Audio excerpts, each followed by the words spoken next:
तो hello everyone, I hope you are doing very well. तो जैसा ही गाइज हमने M1 की वीडियो में बात कर लिया था कि हम एक सीरीज़ के साथ जुड़ने वाले हैं जहां मैं तुम्हें हर सब्जेक्ट वाइज तुम्हें एक ब्रीफ प्रॉपर एक रोड मैप तुम्हें देने वाला हूं। Even not a road map, मैं तुम्हें सब कुछ प्रोवाइड करने वाला हूं। मैं तुम्हें चैप्टर्स की प्रायोरिटीज़ तुम्हारे साथ शेयर करूँगा। उसके बाद मैं तुम्हें उनकी डिफ़िकल्टी लेवल बताऊँगा। Then easy to hard chapter बताऊँगा, कितने मार्क्स को होल्ड करते हैं मैं तुम्हें ये बताऊँगा। केमिस्ट्री में किस तरीके से एग्ज़ाम में लिखना चाहिए मैं तुम्हें ये बताऊँगा। उसके बाद किन किन चीज़ों को तुम्हें ध्यान रखना चाहिए, कौन कौन सी गलतियाँ एग्ज़ाम में नहीं करनी चाहिए, एक एवरेज स्टूडेंट से लेकर एक टॉपर की क्या स्ट्रैटेजी होती है, मेरी क्या स्ट्रैटेजी थी, किस तरीके से तुम्हें बहुत अच्छे मार्क्स ला सकते हो, वो सारा कुछ मैं इस वीडियो में तुम्हारे साथ शेयर करने वाला हूँ। तो गाइस ये चैप्टर, ये सब्जेक्ट बेसिकली केमिस्ट्री के बेस्ड पे है, जहाँ मैं इंजीनियरिंग केमिस्ट्री के तुम्हारे मन के सारे डाउट्स तुम्हारे साथ शेयर करने वाला हूँ। गाइस मैं तुम्हें प्रॉपर स्पून फीडिंग करवाने वाला हूँ, जहाँ मैं हर चीज़ों को इतने सही तरीके से ब्रेक डाउन करने वाला हूँ कि तुम सोच भी नहीं सकते।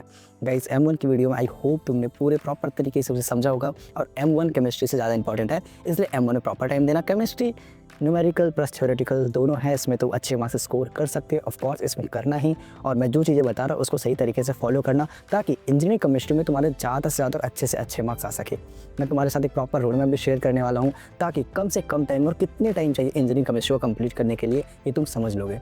अगर गाइज ये तुम अभी देख रहे हो तो तुम्हारे भी सेकंड मिड सेम आने वाले होंगे, तो सेकंड मिड सेम वाले में लास्ट के जो भी 3 से 4 चैप्टर्स आने वाले हैं, वहाँ से तुम यहाँ से ही तुम कंप्लीट कर लो, ताकि लास्ट के जो एंड सेम में भी ये सारी चीज़ें और एंड सेम और मिड सेम दोनों चीज़ें कवर हो जाए। तो गाइज इंजीनियरिंग केमिस्ट्री में प्रॉपर तरीके से पढ़ना ज़रूरी है, क्योंकि बहुत सारी चीज़ें हैं, लाइक डायग्राम्स हो गया, थ्योरम्स वगैरह हो गए, एक्सपेरिमेंट्स हो गए, जहाँ बच्चे लैग कर जाते हैं।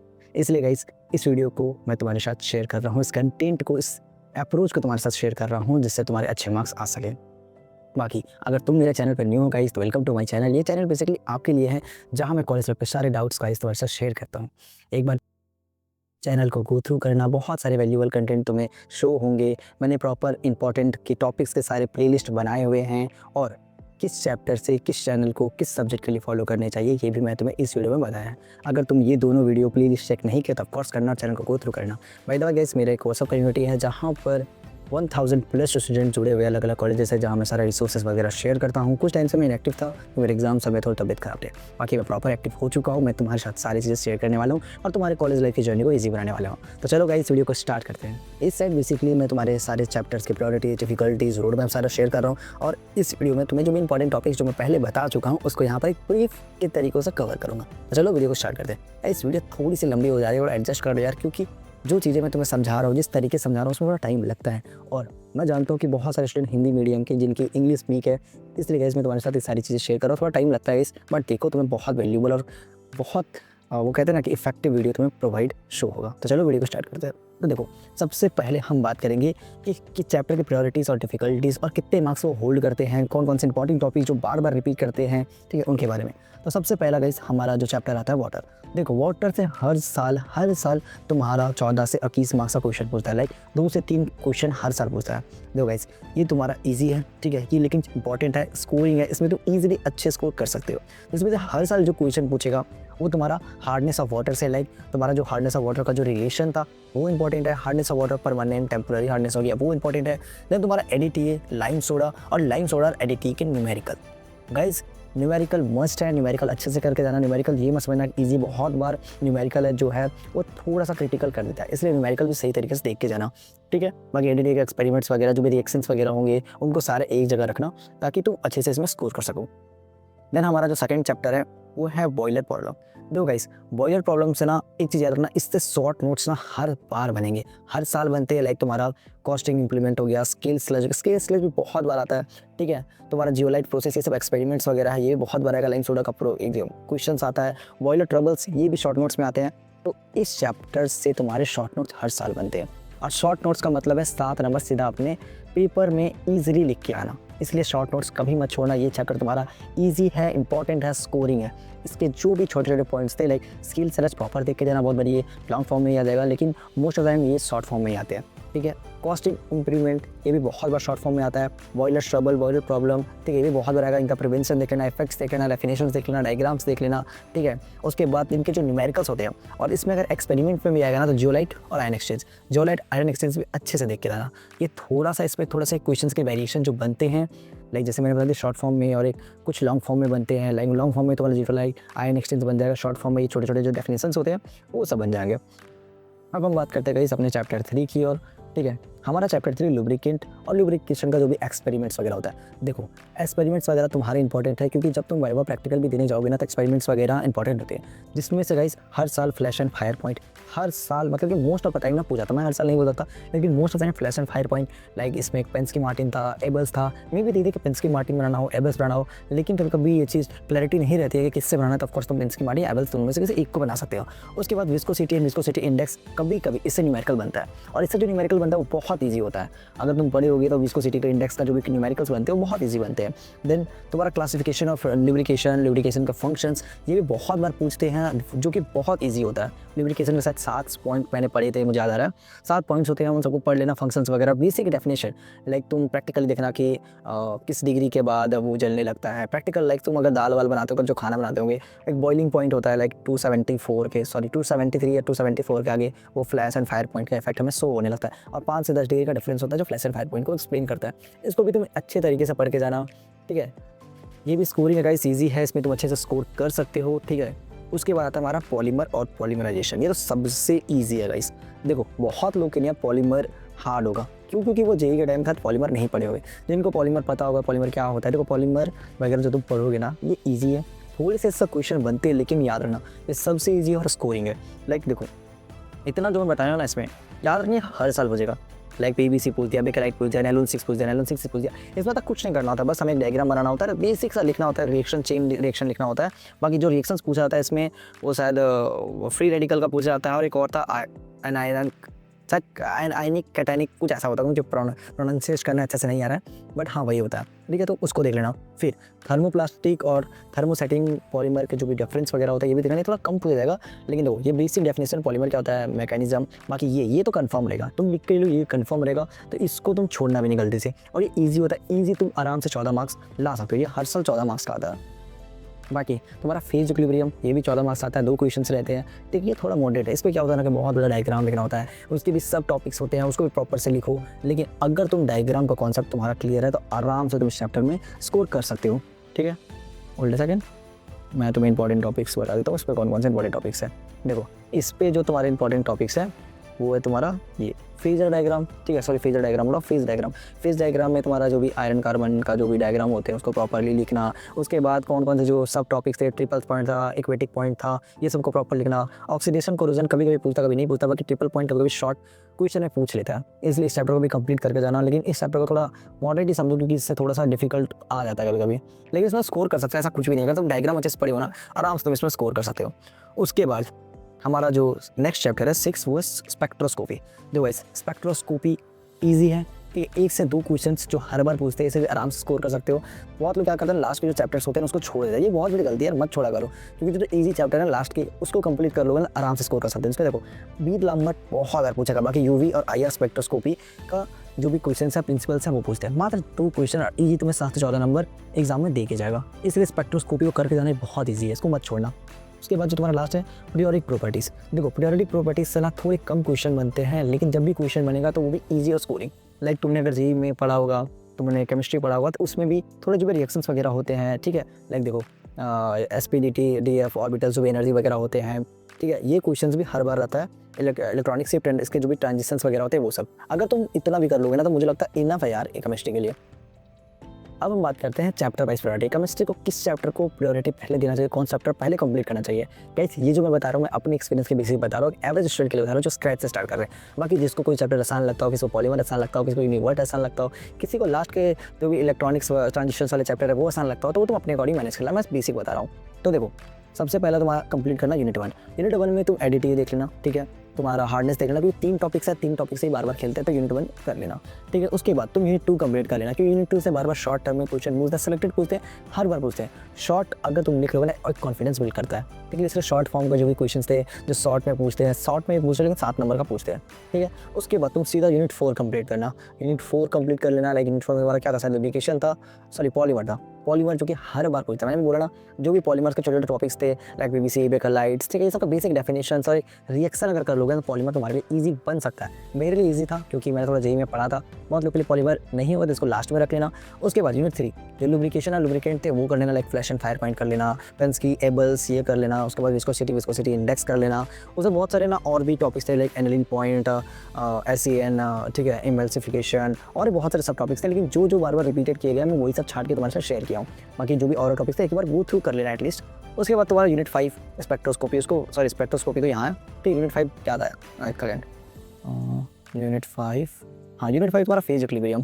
तो गाइस फेज इक्विलिब्रियम को भी अच्छे से करके देना, क्योंकि फेज इक्विलिब्रियम से जो आयरन कार्बन का डायग्राम था उसी से एक टॉपिक से बहुत सारे क्वेश्चन पूछते हैं। बहुत बार सिंगल कंपोनेंट का पूछ देगा, बहुत बार तुमसे पूछ देगा कि ट्रिपल पॉइंट क्या होता है, क्विटिक पॉइंट क्या होता है, उसका फॉर्मूला क्या थे। कि अगर तुम एक डायग्राम अच्छे से पढ़ के उसके थ्योरी को मास्टर कर लेते हो तो आराम से चैप्टर जो भी तुम्हारा 5 है उसको तुम अच्छे से कर सकते हो। स्पेक्ट्रोस्कोपी, बीर-लैम्बर्ट और यूवी और IR रेडिएशन अगर कर लो सीधा 14 नंबर पैकेट में।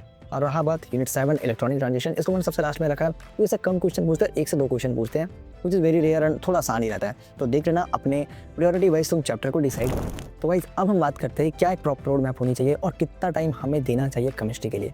दो केमिस्ट्री के लिए वाटर चैप्टर अगर तुम कंप्लीट करो तो 1 से 2 दिन ना बहुत इनफ होंगे। मैं तो बोलूँगा यार कि 1 दिन में इनफ है। 1 दिन में तो आराम से ये अगर 3 दिन दे रहे हो ना तो ये दोनों चैप्टर को तुम आराम से 2 से 3 दिन में कर लोगे। लेकिन अगर कोई स्क्रैच से कर रहा था ऑफकोर्स तो 1 दिन तो वाटर चैप्टर को देना 4 से 5 घंटे में हो जाएगा। बाकी डिपेंड करता है कि किसको कितना टाइम लगता है। और मैं जो बोल रहा हूँ ना समझ लो कि 1 से 2 दिन बोल रहा हूँ, ये मतलब ये 24 घंटा। 1 से 2 दिन बोलने का ये मतलब है 4 से 5 घंटा, ज़्यादा से ज़्यादा रख रहे तो 6 घंटा, ठीक है, इनफ होते हैं। ये 1 से 2 दिन वाला 24 घंटा वाला खेल मत समझना। अगर तुम 4 घंटा भी केमिस्ट्री पढ़ लोगे तो 1 यूनिट आराम से निपटा दोगे। 4 घंटा मैथ पढ़ लोगे तो आराम से तुम हाफ यूनिट को कवर कर लोगे। मैथ में प्रैक्टिस मांगता है, ठीक है। तो अपने वाइज देख लेना पहले कौन कौन से चैप्टर कंप्लीट करने। बाकी इसमें मैं एक प्रॉपर वीडियो ला दूंगा कि कैसे एग्जाम के जो भी लास्ट रखे 10 दिन 20 दिन के बाद डेट अनाउंस हो जाए। डेट अनाउंस होने के बाद 1 महीने के बाद एग्जाम स्टार्ट होता है। उसके पहले मैं तुम्हें प्रॉपर चीज़ें बता दूँगा। बहुत लोग स्टार्ट नहीं करने वाले, बहुत लोग सीरियस होंगे जो भी स्टार्ट करेंगे, बहुत लोग बाद में स्टार्ट करेंगे, इसलिए मुझे पता है वो लोग क्या करने वाले हैं। तो देखो यूनिट 1 जो वाटर चैप्टर है उसको 1 दिन देना इनफ होगा, ठीक है। उसके बाद बॉयलर को 1 से 2 दिन देना। बॉयलर को 1 से 2 दिन के लिए इसलिए बोल रहा हूँ क्योंकि देखो इसमें आयन एक्सचेंज है, जियोलाइट प्रोसेस है, लाइम सोडा का न्यूमेरिकल है, देन शॉर्ट टर्म में तुम्हारा बॉयलर पॉइंट्स हो गया, कॉस्टिंग इम्प्लीमेंट हो गया, ठीक है, प्रोविंशियल उनके एक्सपेक्ट्स, स्किल्स अलग हो गया, ये सब। पॉलीमर को भी 1 दिन दोगे इनफ रहेगा। पॉलीमर में जो मैंने टॉपिक्स बताए हैं छोटे छोटे, बेकलाइट, PVC, 906 और भी जो भी वगैरह होते हैं वो सब कर लोगे, इनफ रहेगा। लुब्रिकेंट एंड लुब्रिकेशन 2 दिन इनफ होगा क्योंकि 1 दिन में सारा जो भी डायग्राम्स जो भी एक्सपेरिमेंट्स वगैरह होंगे like flash and fire point, Pensky Martens Abel's, viscosity index, cloud pour and point, वो सब भी देख लोगे, इनफ रहेगा। 2 दिन में काफ़ी रहेगा। फेज इक्विलिब्रियम 1 दिन दो इनफ रहेगा। 1 दिन को एक डायग्राम ही है यार, 2 घंटे में आराम से एक डायग्राम को प्रैक्टिस कर लो यार, कोई भी अपना स्क्रैच है तो कर लेगा।